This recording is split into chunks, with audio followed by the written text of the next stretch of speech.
வர வழி இல்லாமல் இந்த பிளாடர் அழுத்தி அழுத்தி பிளாடரே தோண்டிடும். நம்மளுக்கு யூரின் போகிறதுக்கு 2 முக்கியமான விஷயம் தேவை. ஒன்று வந்து சிறுநீர் பை அழுத்தணும், இன்னொன்று வர பாதை ஓப்பனாக இருக்கணும். அந்த பிளாடரில் தேங்கி இருக்க அந்த யூரின் வந்து ரிவர்ஸில் போய் கிட்னியில் நிற்கக்கூடாது, கிட்னியை அழுத்தக்கூடாது. ஸோ அது ஸ்கேன் மூலமாக ரெகுலராக செக்கப் பண்ணிக்கணும். சில பேருக்கு வந்து வேகமாக தும்புனா வேகமாக இருமுனா லீக் ஆகும்.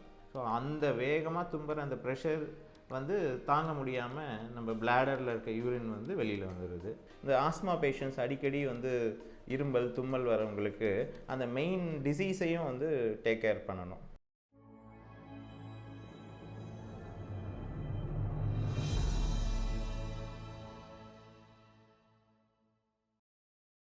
இன்றைக்கி நம்ம பார்க்க போகிற டாபிக் வந்து யூரின் லீக். ரொம்ப காமனாக இருக்கும், ஃபீமேல்ஸில் ரொம்ப காமனாக பார்ப்போம். யூஸ்வலாக இதை 4 டைப்பாக பிரிப்போம். ஒன்று வந்து ஸ்ட்ரெஸ் யூரின் லீக், இன்னொன்று வந்து அர்ஜ் யூரின் லீக், இன்னொன்று மிக்சட் ஸ்ட்ரெஸ்ஸும் இருக்கும் அர்ஜும் இருக்கும். 4வது overflow urinary leakage. First stress urine league, அதாவது ஸ்ட்ரெஸ் யூரினரி இன்கான்டினன்ஸ் அப்படின்னு சொல்லுவோம் மெடிக்கல் டேர்ம்ஸில். அதாவது பிளாடருக்கு ஸ்ட்ரெஸ்ஸு வருது அப்படின்னா வந்து யூஸ்வலாக வந்து அதை வந்து நம்ம கண்ட்ரோல் பண்ணி யூரினை லீக் ஆக விடாமல் நம்ம பார்த்துக்குவோம். இப்போ பிளாடர் ஃபுல்லாக இருக்குது, அடிவேரில் சிறுநீர் பையில் ஃபுல்லாக இருக்குது யூரின். ஆனால் யூரின் குதிக்கிறோம் இல்லை வந்து ஒரு படிக்கட்டிலேருந்து இறங்குறோம் அப்படின்னா யூரின் லீக் ஆகாமல் நம்ம வந்து அந்த பெல்விக் ஃப்ளோர் மசில்ஸ்ன்னு சொல்லுவோம். அதாவது நம்ம யூரின் போகிற பாதையை சுற்றி மோஷன் போகிற பாதையை சுற்றி இருக்க மசிலெல்லாம் பெல்விக் ஃப்ளோர் மசில்ஸ் சொல்லுவோம். அந்த மசில் வந்து டைட்டாக பிடிச்சிக்கும், யூரினை லீக் ஆக விடாமல் பிடிச்சிக்கும். நம்ம எல்லாருக்கும் வந்து இன்னொரு மசிலும் இருக்கும், அதாவது வந்து ஹேமாக்னு சொல்லுவோம். அந்த பீச்சில் வந்து வலை மாதிரி இருக்கும், அதில் படுத்துக்கிட்டு இருப்போம் இல்லையா, அந்த மாதிரி ஹேமாக் மாதிரி இந்த யூரின் டியூப்பை ஒரு மசில் டைட்டாக பிடிச்சிக்கும், ஹோல்டு பண்ணி டைட்டாக பிடிச்சிக்கும். ஸோ நம்ம இருமுனா தும்புனா ஜம்ப் பண்ணால் அந்த வயரில் க்ரியேட் ஆகிற ப்ரெஷரை வந்து அந்த யூரின் பைக்கு அழுத்தாமல் லீக் ஆகாமல் இது தடுத்துரும். ஸோ எப்போல்லாம் வந்து இந்த ஃப்ளோர் மசில்ஸ் வீக் ஆகுது, எப்போல்லாம் வந்து இந்த மசில்லாம் சேக் ஆகுது, அதாவது தோண்டு போகுது, அப்போல்லாம் வந்து லீக் ஆகும். அப்போ எப்போ லீக் ஆகும் அப்படின்னு பார்த்தா, சில பேருக்கு வந்து வேகமாக தும்புனா வேகமாக இருமுனா லீக் ஆகும், மைல்டு எஸ்யூஐன்னு சொல்லுவோம், அதாவது மைல்டு ஸ்ட்ரெஸ் லீக்னு சொல்லுவோம். ஸோ அந்த வேகமாக தும்புற அந்த ப்ரெஷர் வந்து தாங்க முடியாமல் நம்ம பிளாடரில் இருக்க யூரின் வந்து வெளியில் வந்துடுது. சில பேருக்கு வந்து படிக்கட்டிலேருந்து இறங்குனா குதிச்சா அந்த மாதிரி வரும், அது ஒரு moderate level of stress leak. சில பேருக்கு எந்திரிச்சு நின்னாலே யூரின் லீக் ஆகும். ஸோ அந்த எந்திரிச்சு நிற்கும்போது அந்த வயிறோட அந்த வெயிட்டே வந்து உங்களுக்கு யூரின் லீக் ஆக ஆரம்பிச்சிடும். அவங்களாம் சிவியர் ஸ்ட்ரெஸ் யூரினரி இன்கான்டினன்ஸ் அப்படின்னு சொல்லுவோம்.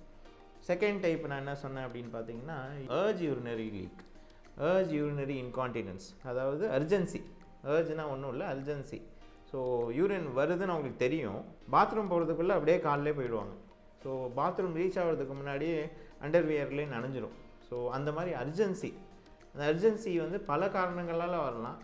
காமனாக நம்ம பார்க்குறதுன்னு பார்த்தோன்னா ஏதோ ஒன்று இரிட்டேட் பண்ணும் பிளாடரை, அந்த இரிட்டேஷன் தான் வந்து அவங்களுக்கு இந்த அர்ஜை உண்டாக்கும். இந்த இரிட்டேஷன் வந்து காமனாக இன்ஃபெக்ஷனாக இருக்கலாம், இன்ஃபெக்ஷன் இருந்தால் இந்த மாதிரி வந்து அந்த அர்ஜென்சி வரும். சில ஆண்களுக்கு இந்த ப்ராஸ்டேட் வந்து வளர்ந்து சிறுநீர் பை உள்ளார போகும், மீடியன் லோப் ஆஃப் ப்ராஸ்டேட்னு சொல்லுவோம். அந்த ப்ராஸ்டேட் சிறுநீர் பை உள்ளார போய் யூரின் பையை இரிட்டேட் பண்ணிக்கிட்டே இருக்கும், அந்த அர்ஜென்சி வரும்.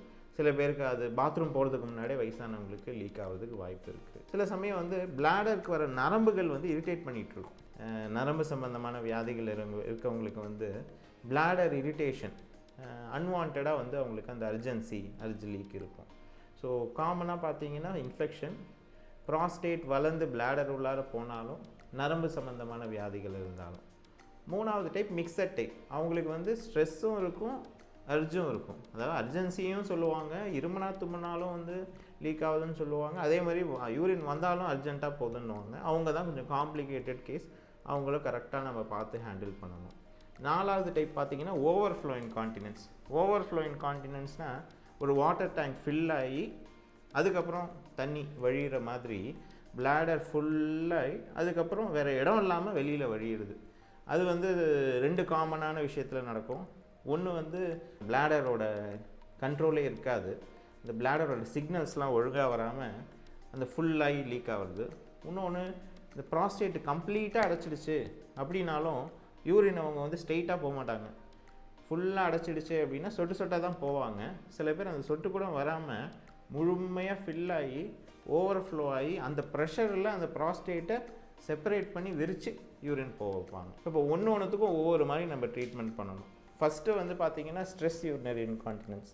நான் முன்னாடியே சொன்ன மாதிரி stress urinary incontinence, stress urinary leak வந்து ஒரு மசில் ரிலேட்டட் வியாதி.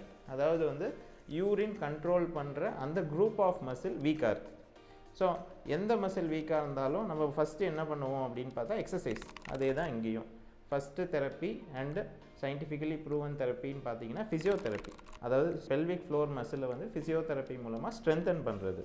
அது வந்து யூஸ்வலாக மானிட்டர்ட் ஃபிசியோதெரப்பி. அதாவது ஒரு ஃபிசியோதெரபிஸ்ட் மானிட்டர் பண்ணி உங்களை பண்ண வைக்கிற ஃபிசியோதெரப்பி வந்து மோர் குட் ரிசல்ட்ஸ் கொடுக்குதுன்னு சொல்கிறாங்க. ஸோ அதனால் வந்து அந்த பெல்விக் ஃப்ளோர் மசிலில் எந்தெந்த எக்ஸசைஸ்லாம் பண்ணி ஸ்ட்ரென்தன் பண்ணலாமோ அதெல்லாம் நீங்கள் பண்ணலாம்.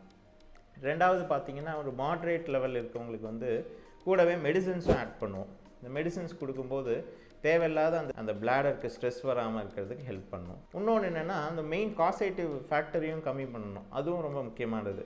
இந்த ஆஸ்மா பேஷண்ட்ஸ் அடிக்கடி வந்து இருமல் தும்மல் வரவங்களுக்கு அந்த மெயின் டிசீஸையும் வந்து டேக் கேர் பண்ணணும்.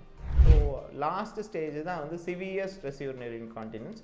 அவங்களுக்கு தான் யூஸ்வலாக ஆப்ரேஷன் தேவைப்படும். ஆர்டிஃபிஷியலாக நம்மளுக்கு இப்போ ஹேர்னியா வந்துடுச்சுன்னா வலை வச்சு தச்சு அதை வந்து கண்ட்ரோல் பண்ணுற மாதிரி இந்த மசிலெல்லாம் நம்ம சப்போர்ட் பண்ணுவோம். ஒரு வலை வச்சோ இல்லைனா வந்து ஒரு சர்ஜிக்கல் சியூச்சர் தையல் மூலமாகவோ வயிறு உள்ளார இந்த வீக்கான மசிலெல்லாம் பிடிச்சி இழுத்து சப்போர்ட் பண்ணிவிடும். அப்படி சப்போர்ட் பண்ணும்போது உங்களுக்கு வந்து யூரின் லீக் ஆகாமல் இருக்கலாம். அதுவும் நம்ம கீ ஹோல் மூலமாக மினிமலி இன்வேசிவ் லேப்ரோஸ்கோப்பியோ ரோபோட்டிக் சர்ஜரி மூலமாக பண்ணிடலாம். அடுத்தது பார்த்திங்கன்னா அர்ஜி யூரினரி இன்கான்டினன்ஸு. அவங்களுக்கு நான் முன்னாடியே சொன்ன மாதிரி அந்த காசேட்டிவ் ஏஜென்ட், அதாவது அந்த என்ன காரணமோ அதை ட்ரீட் பண்ணாலே சரியாயிடும். இன்ஃபெக்ஷன் சரியாகும் போதே சரியாயிடும். இந்த ப்ராஸ்டேட்டில் உள்ளார சிறுநீர் பை உள்ளார வளர்ந்துருக்க மீடியன் லோபை நம்ம ஆப்ரேஷன் மூலமாக ரிமூவ் பண்ணிட்டோம், லேசர் ஆப்ரேஷன் மூலமாக அப்படின்னா அதுவே சரியாயிடும். இல்லை அந்த நரம்பு சம்மந்தமான வியாதி, அது வைட்டமின் டிஃபிஷியன்சியோ இல்லை ஒரு ஆக்சிடென்ட் ரிலேட்டடோ இல்லை எதுவாக இருந்தாலும் அதை சரி பண்ணும்போதே சரியாயிடும். இன்னொன்று வந்து ஓவர்ஃப்ளோ இன்கான்டினன்ஸ். அவங்களாம் வந்து கண்டிப்பாக வந்து ப்ராஸ்டேட் மூலமாக இருந்ததுன்னா they are the candidate for surgery. Laser operation பண்ணி ப்ராஸ்டேட்டை கம்ப்ளீட்டாக ரிமூவ் பண்ணணும். ஏன் அப்படின்னா அவங்க வந்து almost last stage of prostate என்லார்ஜ்மெண்ட்டில் இருப்பாங்க. ஸோ அதுக்கு மேலே வளர இடமே இல்லாமல் யூரினே வர வழி இல்லாமல் இந்த பிளாடரை அழுத்தி பிளாடரே தோண்டிடும். நம்மளுக்கு யூரின் போகிறதுக்கு ரெண்டு முக்கியமான விஷயம் தேவை. ஒன்று வந்து சிறுநீர் பை அழுத்தணும், இன்னொன்று வர பாதை ஓப்பனாக இருக்கணும். சிறுநீர் பை அழுத்துகிற கெப்பாசிட்டி இந்த ப்ராஸ்டேட் அடைச்ச ஒரு இடத்துல அழுத்தி அது தோண்டு போயிடும். நீங்கள் அதுக்கப்புறம் ப்ராஸ்டேட் ஆப்ரேஷன் பண்ணாலும் உபயோகம் இல்லாமல் போயிடும். ஏன்னா ப்ராஸ்டேட் இல்லாமல் பாதை நல்லா ஓப்பனாக இருக்கும், ஆனால் வந்து சிறுநீர் பை அழுத்தாது. ஸோ அவங்களுக்கு வந்து யூஸ் கிடையாது. அதனால் வந்து அந்த மாதிரி லீக் ஆகிறவங்களுக்கு ப்ராஸ்டேட் ரொம்ப பெருசாக இருக்குது, ஃபுல்லாக அடைச்சிருக்குன்னா சீக்கிரமே அவங்க வந்து லேசர் ஆப்ரேஷன் பண்ணிக்கிறது நல்லது. பிரெயின் ஸ்ட்ரோக் இருக்கவங்களுக்கு நேச்சுரல் ரெக்கவரி தான் பெட்டர். ஸோ நேச்சுரலாக அவங்க ரெக்கவர் ஆவாங்க ஃபிசியோதெரப்பி மூலமாக, பெல்விக் ஃப்ளோர் எக்ஸசைஸ் மூலமாக. அது வரைக்கும் நம்ம வெயிட் பண்ணணும். இந்த வெயிட் பண்ணுற குரூப்பில் முக்கியமான விஷயம் பார்க்க வேண்டியது நம்மளுக்கு 2 கோல்.